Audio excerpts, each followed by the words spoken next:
You didn't start at birth, you resumed. That quiet feeling you've carried, the sense of having been here before, has echoes, and those echoes repeat in 9 familiar signs. Fears that make no sense. Dreams that feel like memory, sudden skills, languages on the tongue. A magnetic pull to places and eras you've never lived. Flashes of déjà vu, marks the body can't explain. Instant bonds with strangers and a lifelong ache of not quite belonging. We're not here to preach belief, we're here to test a pattern. Across cultures and stories, these signals keep circling the same map.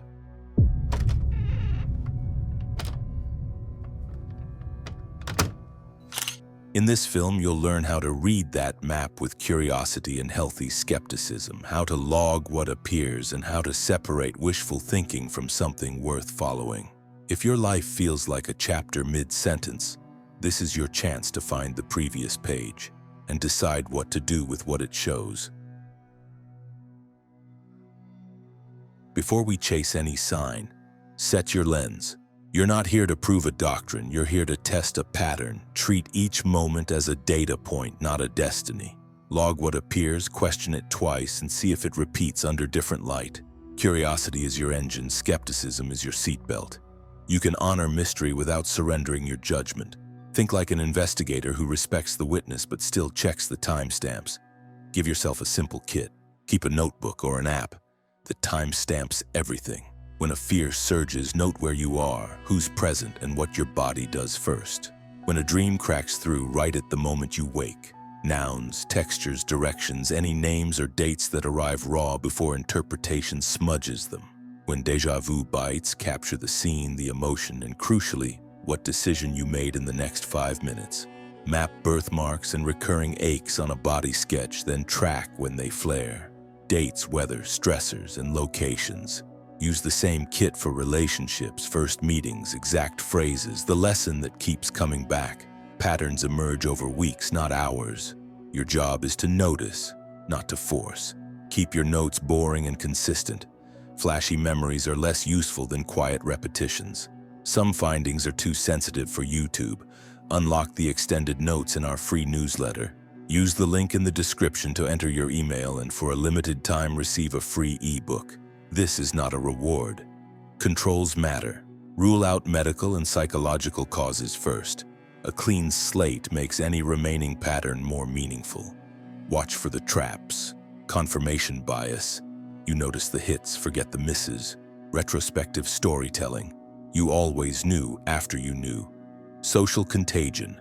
You adopt someone else's symbols. A simple fix is pre-registering. Write what you think you'll find before you research, then see whether reality cooperates. Timestamp your hunches.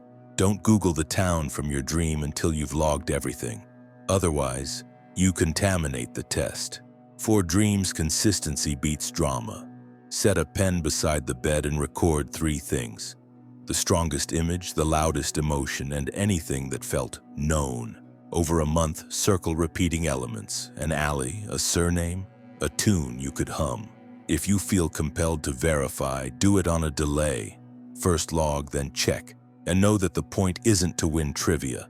It's to notice whether certain places, professions, or relationships keep volunteering themselves to your psyche. For fears and phobias with no clear origin, be gentle and empirical. Track onset and sensations, throat tightness, palms, breath. Then test whether graduated exposure with compassion softens the response. If logic never touched it but slow, respectful practice changes it, treat that as information. Sometimes an echo doesn't need a backstory to be met. It needs a new ending. For sudden skills or inexplicable knowledge, front-load the evidence. Record the phrase that popped into your head before you search its language. Play the chord progression you knew into a voice note. Then ask a musician what you did. If you sketch a tool you've used, label its parts first, then compare. You're not trying to impress anyone. You're separating flash from artifact. With déjà vu, timing is the teacher. Note the location, the people, the emotional voltage, and the choice you made immediately afterward. After a few entries, look for a curve. Do aligned decisions follow high-charge déjà vu more often than not? You're not declaring cosmic law. You're seeing whether your life improves when you listen to certain nudges. For the body's marks and phantom sensations, keep two commitments. First, take care. Get the checkups. Second, if nothing clinical explains a recurring point, explore it symbolically and practically. Voice work for throat tightness, breath and posture for chest, craft or handwriting for hands. Notice if anniversary dates emerge that you didn't consciously know. Let the body contribute its chapter without making it carry the whole book. For the people who feel like instant kin or instant static, write down the first meeting, the sentence you remember, the lesson that keeps being asked of you. Boundaries are part of the work. Soul connection is not permission to stay in harm. If a tie keeps pulling you toward an old pattern, the invitation may be to complete the cycle, not repeat it. This isn't about collecting ghost stories, it's about learning your own pattern well enough to live more honestly inside it. When you approach the 9 signs with humility, method, and a willingness to be wrong, what remains begins to matter. You don't have to believe in anything you can't use. You only have to notice what keeps returning and decide with both feet on the ground what you'll do when it does. We start where the pattern often knocks loudest. Fear with no clear cause and dreams that feel like memory. You know the moments. The pool is calm as glass and your throat still tightens. The balcony is waist-high and bolted to concrete, yet your knees soften. The aircraft hasn't left the tarmac and you're already bargaining with the sky. Nothing happened. Nothing you can point to, yet the body votes no. Logic tries to overrule it and gets steamrolled by a pulse that seems to know something you don't. Begin by trusting your measurements without worshiping them. Log the first time the fear showed up, how old you were, what the room smelled like, who was nearby. Track the micro triggers, a sound, a color, the slope of a stare. Note the body's choreography, throat, palms, breath, stomach, because that sequence repeats like an old song. Check the mundane explanations first. If heights undo you, see a clinician and rule out vestibular issues. If water terrifies you, check for a near-forgotten scare or a family story you absorbed without noticing. Keep the investigation ordinary before you reach for the extraordinary. Then test gently. If this is an echo, it often weakens when you offer it a new ending. Sit near water with someone you trust and let your breath set the pace. Look down from a steady balcony while your feet feel the ground. Fly with rituals that keep the prefrontal lights on. Slow counting, grounded touch, named sensations. If graded exposure, kindness, and time soften a fear that never responded to speeches, treat the change as information. You didn't have to remember a drowning to offer your nervous system a different chapter. Sometimes a fear carries symbols that later reappear elsewhere. You're fine with the open sea but panic at dark bridges. You're fine with stairs but a spiral staircase steals your breath. Write it all. When a pattern is real, the details rhyme. A serrated shadow, a brass rail polished by other hands, a particular echo underfoot. If they matter, they will recur across contexts without your help. You're not hunting for drama, you're watching for consistency. Dreams are the other doorway, not the hazy kind that crumble by breakfast, but the ones that arrive with textures and directions. Cobblestones underfoot, oil lamps throwing honey light, a narrow alley where you already know the third left is a dead end. A surname you wake repeating. You don't need to believe anything about origins to treat these as data. The rule is simple.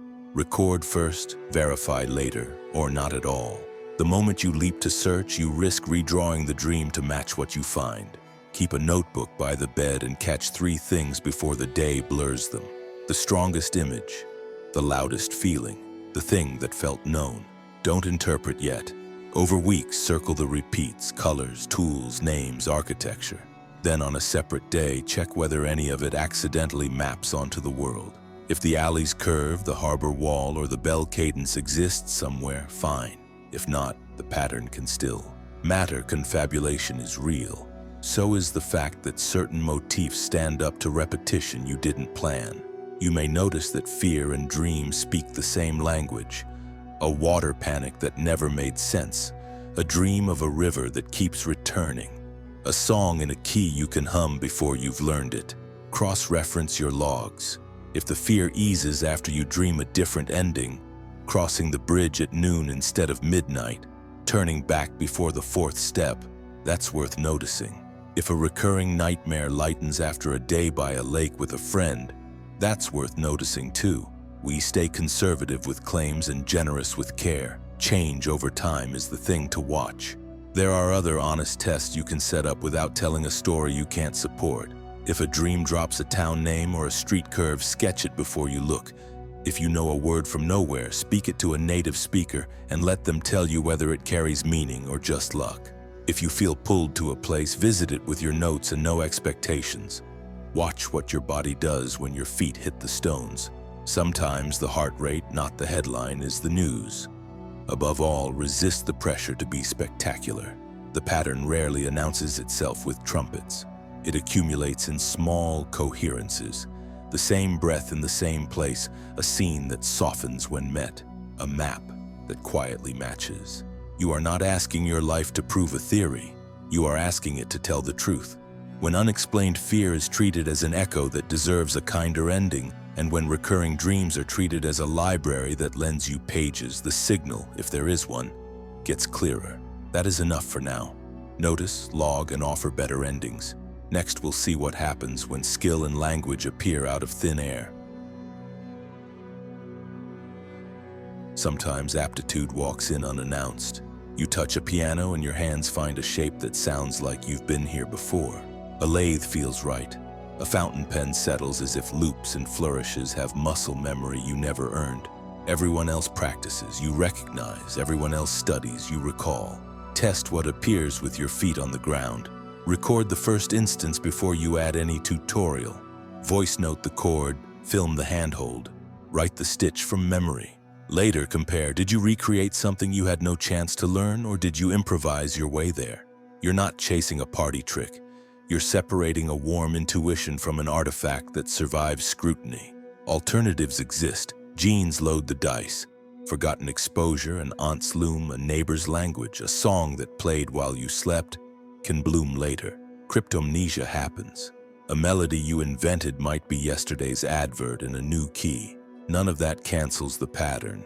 It just asks for better methods. Change rooms, tools, prompts. If accuracy holds when variables shift, the signal is stronger than mood. If a technique arrives, scaffolded, knife angle, brush order, tuning system, write it down before you check. Ask a craftsperson blind to place it. Strong hits have context baked in, quirks of a school, not just generalities anyone could guess. Weak hits fall apart under questions. Language is where mystery and mimicry compete.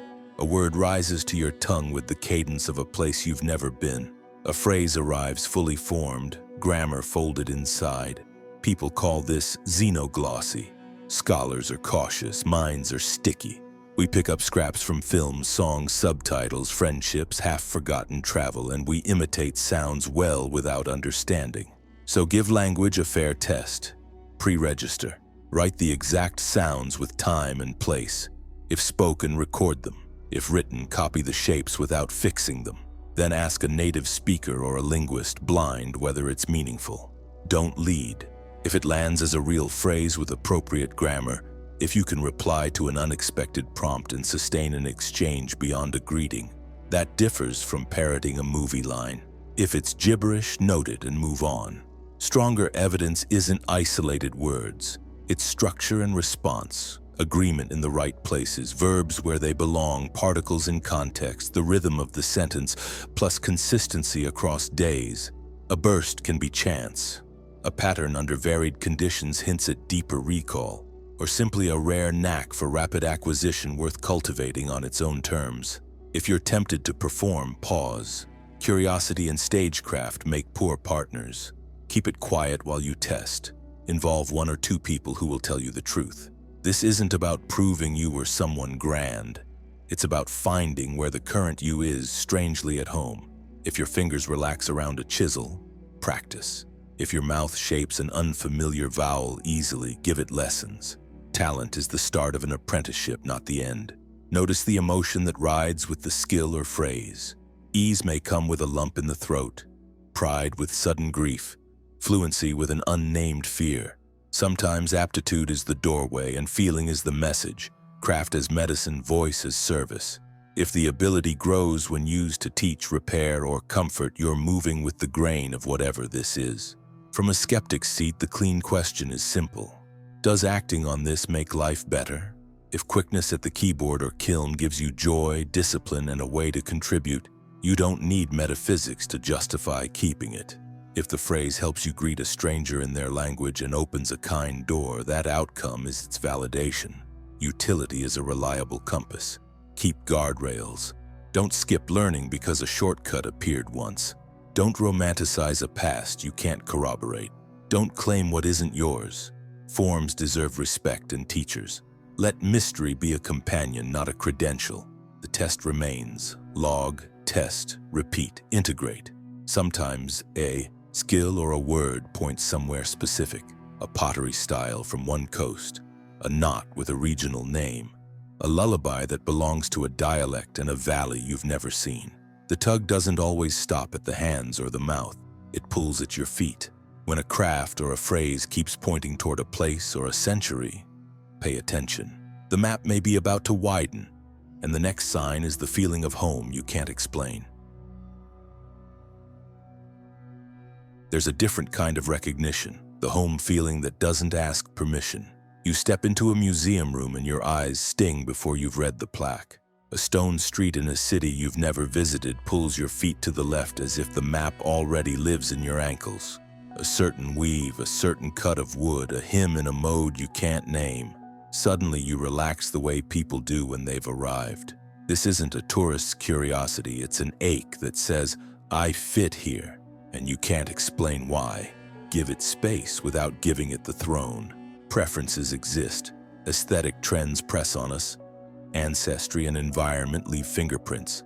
A childhood film can seed a lifetime of longing, and you may not remember the seed. That's why the practice stays the same.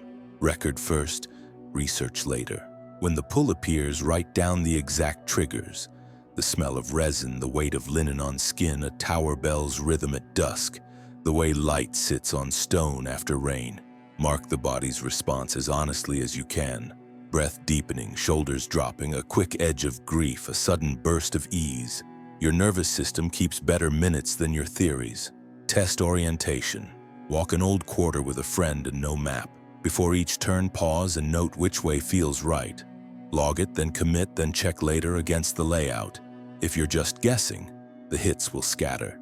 If something steadier is at work, you'll see clusters that survive the coin toss. Repeat on a different day, at a different hour. Let time and weather try to shake the signal. Real patterns hold under small storms. Let your hands speak. Without study, lay a table the way your gut suggests. Kneel as you would if you were about to pray. Tie a knot you remember tying. Film the sequence without commentary. Afterwards, compare what you did with the customs of the place or era that tugs at you. Are you copying a film, or did your hands choose an order that happens to belong somewhere specific? Both are possible. Only repetition under changed conditions starts to mean anything. Pay attention to music and language fragments. A melody in a strange mode might come with a posture. Chin lifted, chest soft, the way you would stand in a procession. A word might surface with a gesture and a feeling, not just a sound. Note it all before you ask the internet for a name. If a stranger from that culture hears you and says, "That's not how we do it," believe them. Respect is part of the work. You're exploring a pattern, not claiming a passport. There's an ethical line here. Magnetism to another culture or era doesn't make you its spokesperson. It doesn't grant you rights over stories, symbols, or sacred objects. If you visit, learn from people who live the traditions, pay fairly, cite sources, and hold your interpretations lightly. Romance is not relationship. Love can look like apprenticeship, patience, and shutting up long enough to listen. If you truly recognize a craft, a prayer, a recipe, a dance, let it change you first, not your social media. Notice the lessons that ride inside the pull. Maybe it isn't the century, maybe it's the pace. Fewer transactions, more craft. Fewer noise signals, more silence. Maybe the magnetism lives in values, hospitality as practice, honor as daily maintenance, beauty and utility. Let the ache translate into design. Change one thing in your week to match what feels like home. Bake the bread, mend the shirt, walk at twilight with your phone in your pocket, greet the neighbor by name. If the pull is real, small fidelity will satisfy it more than collecting souvenirs.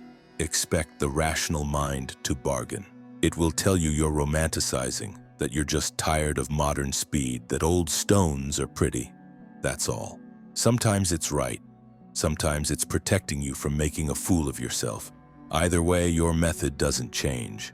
Log, test, delay the Google, seek feedback from people who know. If after all of that the magnet still hums, take one step toward it with humility. Book the class with the old carpenter. Learn the mode from the choir. Read the diary, not just the novel. Meet the place as a student. There is also grief tucked into this sign. The home feeling often arrives with the knowledge that you cannot live there. Not entirely, not now. Let that be a teacher rather than a wound you keep scratching. You're not asked to escape this life. You're asked to bring the best of that other chapter into this one. If that means slow meals and handwork in a fast city, so be it. If it means keeping a small shrine to gratitude in a rented room, so be it. If it means looking after the young and the old the way you suspect you once did, so be it. Bring it here. And then there are the times when the pull sharpens into a click. You round a corner you've never turned and a soft electric certainty runs along your skin. You know where the next door sits. You know the sound that's about to rise. Emotion surges out of proportion to the scene and your breath remembers before your mind can explain. That moment has a name you already know. Deja vu. When the map and the street overlap, pay attention to the choice you make in the next 5 minutes. The next sign will show you why. Deja vu is the click you can't rationalize, the frame that lands with the weight of a memory you never made. The street is ordinary, the conversation small, the light nothing special, and yet something in you straightens as if a conductor has tapped the stand. You know the next beat. You don't know how. Most people treat it as a glitch. Try treating it as a fork, not a prophecy, not proof, just a signal that 2 lines have overlapped. The life you're in and a trace you've carried. When the click arrives, don't chase meaning, catch details. Where are you standing exactly? Who's with you? What's the first body cue? Throat, chest, gut, skin? What option is on the table right now? Because the value of deja vu isn't the strangeness. It's the choice you make in the 5 minutes after. Start a simple practice. Give yourself a tiny template in your notes. Date, place, people. 0 to 10 intensity and the action you took. Keep it boring. Over a month or 2, look back and run a humble test. Do the moments you rated high tend to coincide with decisions that aged well? Conversations you were glad you had? Streets that led somewhere, jobs you were right to refuse, trains you were right to catch? If the answer is no, you've lost nothing but a handful of lines. If the answer is yes, you found a personal compass you can't buy. There's a rhythm to watch for. Low-charge deja vu is common and often meaningless. The brain's prediction engine misfiring fragments of familiarity stitching themselves into a false whole. High-charge deja vu feels different. The scene locks in, sound drops, and your chest makes a small, decisive movement toward or away. You don't get many of those. When they come, slow your behavior by 10 seconds and choose on purpose. If the feeling points toward a conversation, have it. If it points away from a door, don't romanticize the exit. Simply test the wisdom by waiting a little and seeing whether the pull holds. Skeptics are helpful here. Neuroscience can explain pieces of the phenomenon, processing delays, pattern recognition, the eerie comfort of the familiar template. None of that ruins the practice. You are not legislating reality for everyone. You are running a personal experiment. Does paying kind attention during these clicks correlate with better outcomes for me? Useful beats metaphysical every time. Micro scenes help you calibrate. You walk into a secondhand bookshop. Your hand moves to a shelf you've never seen. You know the third spine from the left will matter. You pause, smile at your own drama, then open the book anyway. A stranger speaks a sentence you could swear you've heard. You answer with care instead of autopilot, and the talk turns into something that alters your month. The alley you remember bends right. You go left on purpose to break the spell and learn something you needed. The point isn't obedience to the feeling. The point is conscious play with the moment the feeling makes you more awake. Pair deja vu with breath. The click can spike adrenaline. A single slow exhale keeps you from turning signal into story. Ask one quiet question. If I respect this nudge, what is the smallest, sanest action I can take? Often it's tiny. Send the message, step onto the bus, step off the bus, buy 2 minutes to listen. Let scale come later. Small fidelity is how you test without wrecking your week. Avoid the traps. Don't turn every shiver into a myth. Don't try to produce déjà vu on demand. Novelty starves it. Don't use it to excuse risky choices you wanted to make anyway. And don't ignore it out of pride. If your notes start showing that the high-voltage moments coincide with cleaner decisions and kinder timing, permit yourself to believe your life is trying to help you. Sometimes déjà vu dovetails with the earlier signs. The museum room from part 5, the river from your dreams, the name you scribbled at 3 a.m. They converge on an ordinary Tuesday and your body rings like a struck glass. When that happens, you don't need a grand interpretation. You need steadiness, a pen, and the willingness to keep the promise you make yourself in that minute. If places can ring like bells, bodies can carry their echo. The next sign lives in skin and bone. Birthmarks, phantom sensations, pains that keep returning without a map. Listen closely, the page may be written on you. The mind forgets, the body stores. Sometimes what you couldn't possibly recall has already written itself into your skin. It starts with things we're taught not to question. Birthmarks we've carried since day one. Recurring aches the doctor can't pin down. Wounds that feel like they belong to someone else. You flinch when someone brushes your shoulder. You avoid a particular sleeping position, not from pain but something older. A sharp sensation blooms in the same spot during stress, grief, or moments you can't explain. These are the quiet messengers. This is the language of the body as journal. The idea isn't new.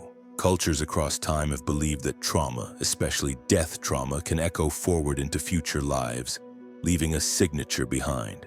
In some traditions, birthmarks are seen as physical stamps from how you left last time. Knife wound, burn mark, fall. In others, they're said to be clues from unfinished business, carved reminders of what you ran from or never got to finish. Of course, science treads carefully here.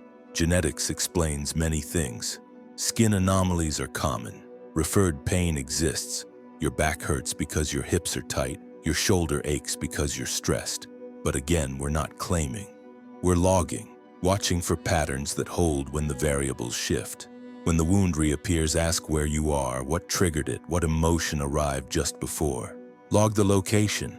Log the thought you were thinking when it lit up. If a birthmark has always pulled your attention, document it. What shape is it? Where exactly does it sit? Compare it to anatomical charts if you feel compelled, but do it after you've written down your own honest associations. Don't reverse engineer a story to match an image you saw online. Don't force meaning. Let it emerge, or let it go.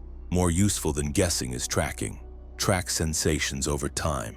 Maybe it's a sudden sting in the ribs when someone raises their voice, or a heat in the neck during déjà vu.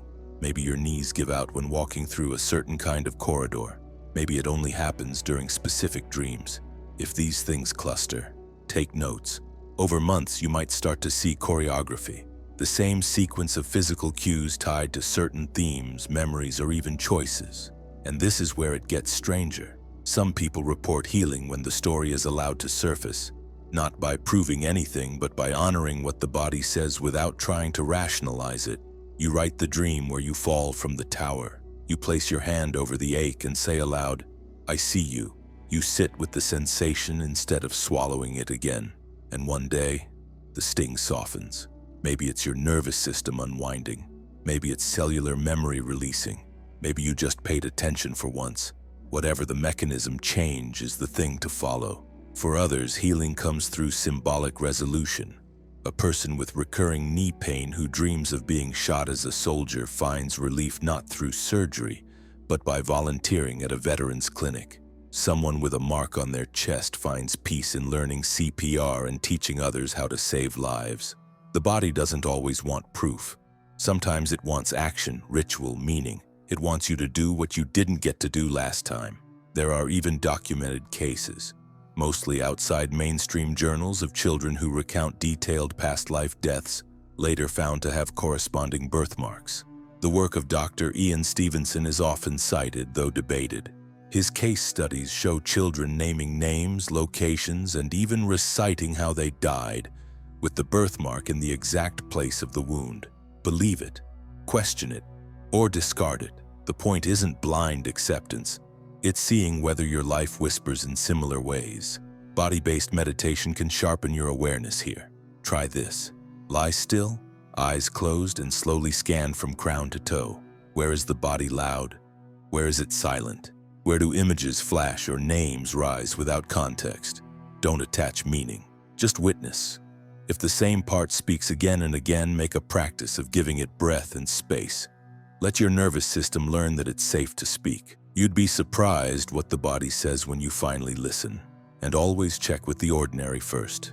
Pain might mean inflammation. A mark might mean nothing.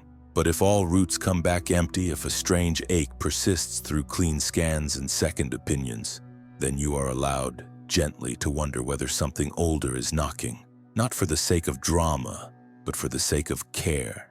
You owe yourself that much.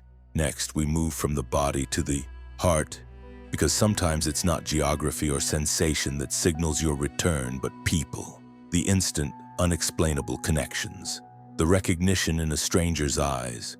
The sense that you've known them far longer than this life has allowed. Sometimes it's not the place that feels familiar. It's the person. You meet someone and the air shifts. Not because they're attractive or charismatic or anything you'd normally fall for, but because something in your chest tilts toward them before your mind catches up. A deep ease or an instant friction. A sense that you're picking up a conversation that got interrupted years ago. They feel like unfinished business, like a sentence that didn't end right.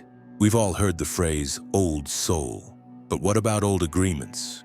The idea that souls travel in groups, that we return in constellations, sometimes swapping roles, sometimes replaying the same ones until something finally resolves. It's a common thread in reincarnation stories. People recognizing each other with no earthly reason to. Lovers who find each other in different lifetimes. Parent-child bonds that reverse. Rivals who keep circling each other across centuries, locked in a loop until one lets go. Science doesn't test this easily. You can't dissect love or rivalry in a lab, but experience leaves traces. The kind of connection we're talking about doesn't just feel intense, it feels ancient. It comes with timing that doesn't make sense, with emotion that doesn't match the length of the relationship, and with a gravity that pulls you in even when you resist. You might meet someone for 5 minutes and walk away changed. You might meet someone for 5 years and feel like you've just begun. You might love someone the moment you meet them without any story to justify it. And you might feel a near-violent discomfort with someone you've never spoken to. These are not accidents. At the very least, they are clues. Start by noticing patterns. Who do you keep attracting into your life despite effort to the contrary? What dynamics replay again and again with different names and faces? Who brings out a version of you that feels older, not childish but primal, like it predates your current self? These are breadcrumbs. Follow them. And here's where it gets interesting. Not all intense connections are pleasant. Some are charged with instant friction. A stranger triggers your defensiveness. A boss you've just met feels like someone you're already trying to forgive. These aren't curses. They might be invitations not to tolerate abuse or discomfort, but to ask, why is this person so emotionally expensive to me? Sometimes your soul remembers debts, betrayals, or regrets that your brain has no file for. One practical approach, dream tracking. Notice who appears repeatedly, especially those you barely know in waking life. What are they doing in your dreams? Helping, warning, ignoring? Often your subconscious will sort emotional contracts faster than your conscious mind. You can't fake recognition in a dream. And in real life, try this. When you feel a deep pull or push towards someone, pause before attaching a story. Don't rush to label them soulmate, twin flame, or even karmic tie. Just sit in the feeling. Ask what this person seems to activate in you. Do they mirror something unhealed? Do they awaken a strength you forgot you had? do they challenge a version of you you're still clinging to? The strongest soul connections often come with assignments. You're not here to own the person. You're here to learn something in their presence. Maybe it's how to set a boundary with love. Maybe it's how to receive without guilt. Maybe it's how to let go without closing your heart. These are lessons that don't come from textbooks. They come from contact, from what rises in your body when you face the other. Sometimes the lesson is to stay. Sometimes it's to finally walk away. But either way, don't ignore the magnitude of the encounter just because it doesn't fit your plans. Soul recognition isn't always convenient. It's often disruptive by design. If a connection feels like a rerun, ask, what did I not finish last time? And can I choose differently now? That's where healing begins. When you stop reacting from memory and start responding from presence. When you stop repeating the script and start rewriting the ending. That's when the loop breaks. And that's when the relationship, however long or short, fulfills its purpose. And one more thing, you'll know it's real when the connection transforms you. Not by force, not by neediness, but by invitation. They hold up a mirror and you don't look away. You become more yourself in their presence, not less. That's the mark of a soul you've traveled with before. Still, even with all these signs, dreams, aches, talents, faces, you might carry one feeling above all, that you don't quite belong here, that this lifetime doesn't fit, that the world moves to a rhythm your feet weren't made for. You're not broken, you're remembering, and that's what we'll explore next. You've done everything right, but the world still feels wrong. The pace is too fast, the conversation's too shallow, the rules too rigid. You watch people play out scripts you've never memorized. Parties feel like theater, the news feels like noise, and even the things that are supposed to fulfill you leave a hollow aftertaste. It's not depression, it's not apathy, it's something deeper, something older, like homesickness. But you can't point to a map. This is one of the quietest and most persistent signs that you've lived before. The sense that you've landed in the wrong era or on the wrong timeline, or inside a world that's forgotten something sacred you still remember. It shows up early. You're a child asking questions the adults don't want to answer. You notice beauty where others rush past. You feel grief without cause, like you're mourning something you can't name. And as you grow older, the mismatch doesn't resolve. You play along. You adapt, you try, but beneath it all, a frequency runs through you that doesn't seem to belong to this century. Many who carry this feeling assume it's a flaw, that something is wrong with them, that they're too sensitive, too serious, too weird, too intense. But what if the truth is simpler? What if you're not malfunctioning, just remembering? Souls who've lived many lives often arrive with a different orientation, a different pace, a different set of priorities. You might not care about status because you've had it before and found it hollow. You might reject violence, even in fiction, because you've seen its cost too many times. You might gravitate toward wisdom traditions, silence, or solitude, not because you're antisocial, but because your soul already knows where the real nourishment lives. This doesn't mean you're better. It just means you're different, and your difference is the clue. Take inventory. What kinds of environments drain you the fastest? What kind of conversations feel like pulling teeth? What do you crave that most people around you don't seem to need? And what kind of moments make you feel most at home in your body, however rare? Some people find it in nature, others in books, others in ancient temples or whispered prayer. It doesn't have to be dramatic. Maybe it's a quiet kitchen at dusk. Maybe it's a candlelit room where music wraps the silence. Maybe it's the look on a child's face when they grasp something for the first time.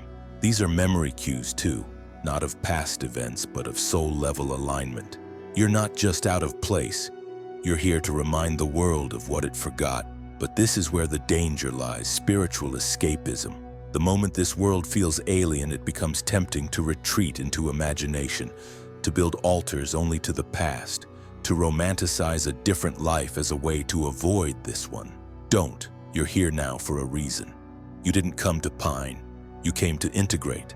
Feeling out of place is not the end of the story. It's the start of your work. The work of remembering without getting stuck in nostalgia. The work of bringing ancient values into modern form. The work of being the bridge between what was and what could be. This feeling, as painful as it can be, is a gift. It breaks your allegiance to the illusion that this world is all there is.